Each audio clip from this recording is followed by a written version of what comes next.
Hi guys, I'm Camilla and I'm a watercolorist from Denmark. And this August, this is filmed in August, so obviously this August, I'm gonna focus on creating texture. And in this video I'm gonna show you how to use cling wrap or saran wrap, or in Denmark we call it vita-wrap. Yes, it has a lot of names. I'm going to show you how to use this to create a texture in watercolor. And if you are interested in more, I have a class on this subject and on negative painting as well. So you can find a link for that below, and I'll put links for my other texture classes as well. And hit the follow button if you wanna see my other videos. I'm gonna post a few more on texture these coming weeks. So I'll see you in the video.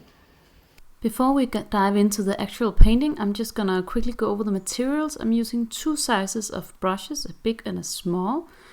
Sap Green, Paynes Grey, Pyrrol Scarlet, Dyke Brown, New Gamboge, 100% cotton paper, and of course a cling wrap. And you can see all the materials below the video.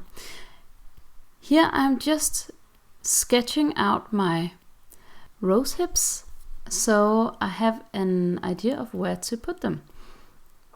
And since this is just in a video to show you how to use cling wrap, I am not going to be super careful with the removing pencil lines and stuff like that. I'm just going to show you the technique, and you can do with it what you like. I'm putting down some water in a random fashion here around the rose hips. I'm not painting on the rose hip, but I am putting water on the area where I want the small brownish thingies, the flower part of the rose hip. And I'm just putting down sap green, Dyke Brown for the flower parts, and some New Gamboge for the sunshine, and a little bit of Paynes Grey in some areas, just to give it some depth and some shadow. Did speed this up a little bit, just so you didn't get bored, but just dip in the paint and let it just flow together and mingle as you go along. Just a bit of Pyrrol Scarlet there, just for some cohesion. And now I can put down the cling wrap. Here I'm just putting it down gently, pressing it lightly, so it creates a beautiful texture. There you go, placing it all over. And now we can let it dry. And make sure you are completely dry before you remove the cling wrap. Okay. And that is looking really cool. I actually really like this technique. I think it's so cool. And I did turn it upside down, but that's totally fine. You can see how much texture it created. It's so beautiful. We're going to use that as guides to paint the leaves around it, the rose hips. But first I'm gonna remove a little bit of the pencil line, not all of it. You won't be able to remove the pencil line that you already painted over, but I'm just removing a little bit in the areas where I find it most annoying, which is mostly on the rose hips. And now we can begin the negative painting, because this technique is very much about negative painting. And I want to try to explain that, because negative painting for a lot of people are actually a really little bit hard, because you have to kind of think backwards. Usually we paint just the subject. If we paint a flower, we paint the flower, and that is called positive painting, when you're painting the actual subject. But here I'm actually painting around the subject and kind of just revealing the subject as I go. So at the moment the subject is the leaves in the background. So I'm just painting what is surrounding the leaves. I'm trying to kind of trying to find the leaves actually in this wash. in this pattern. Just trying to see if we can find them and get them to look like leaves. And I'm just trying to follow the pattern. I'm letting the pattern guide my brush here. So all of this might not look like leaves, and that's totally fine. That's what makes this technique kind of fun, because we really have to just trust the pattern and trust that this will look fine in the end. Hopefully. Well, maybe it won't, and that's totally fine as well. This is a technique that is hard, because you really have to get into a specific mood to kind of see the leaves or whatever you try to reveal from the wash. But it's so fun when you're doing it. No painting will ever look alike if you are doing this exercise.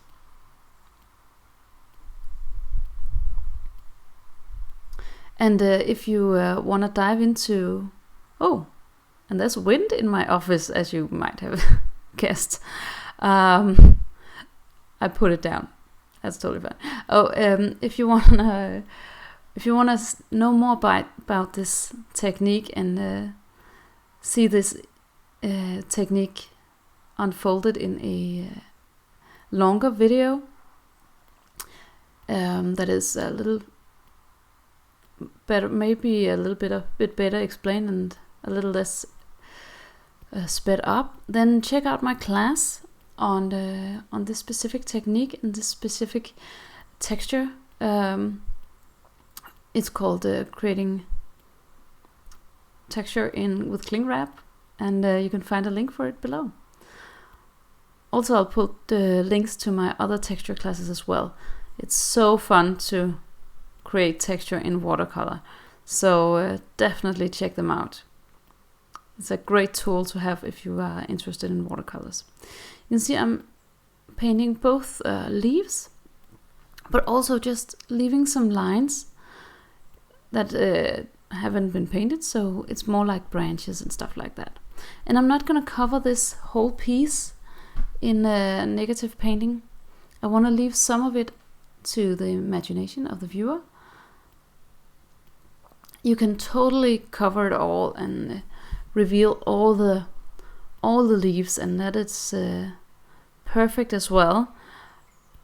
But I definitely recommend trying both and see what works for you.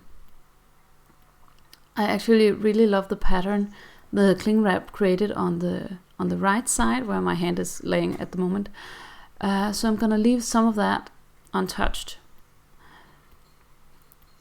That way the viewer will know that they should look well where there's more depth and more color.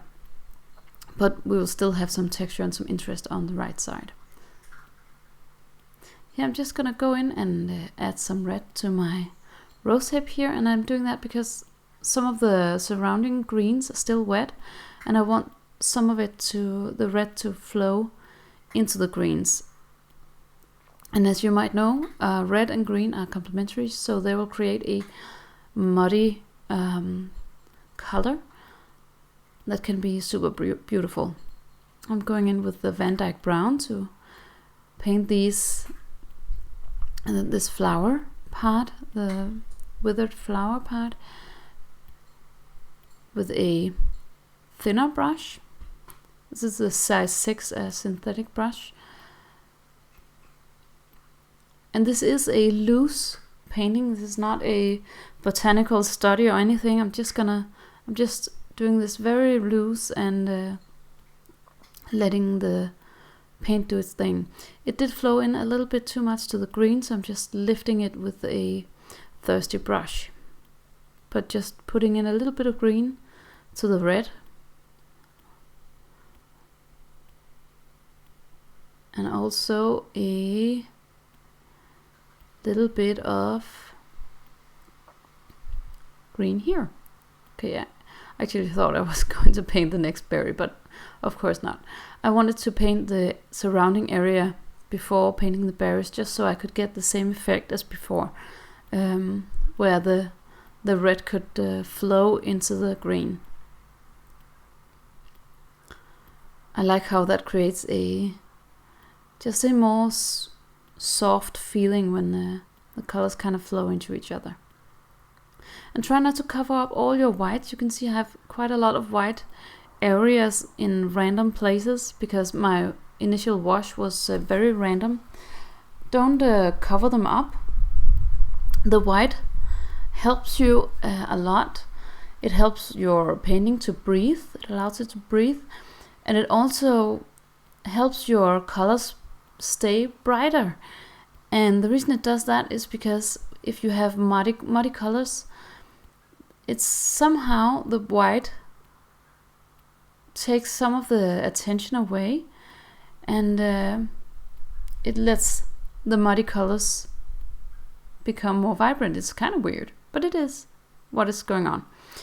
Now this rosehip I actually did wet on wet. I wetted the rosehip and just added the paint just for a nice flow in there, and just added a little bit of green to the Pyrrol Scarlet, using the tip of my brush to create the shape.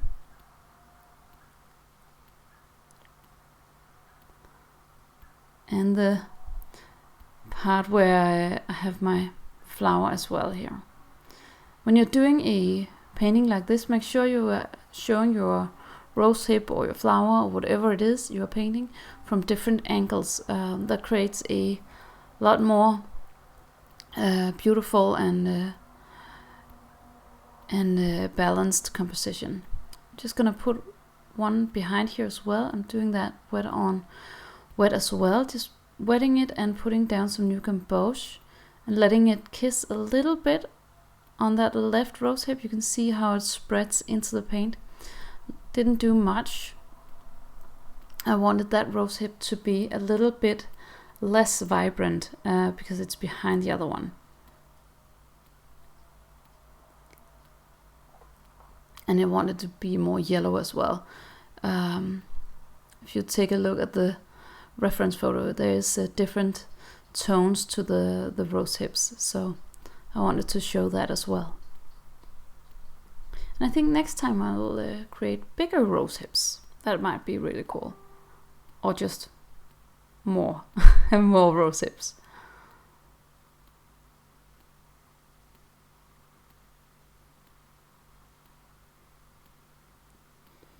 There you go. Just doing some shapes here and there, and it's not all leaves. I think I'm gonna call this done. As you see, I left a little bit on the right side untouched, but I really love that. Just gonna do a few splatters, and that we're good to go. Make sure to follow my channel if you want to see more videos, and check out the links below the video.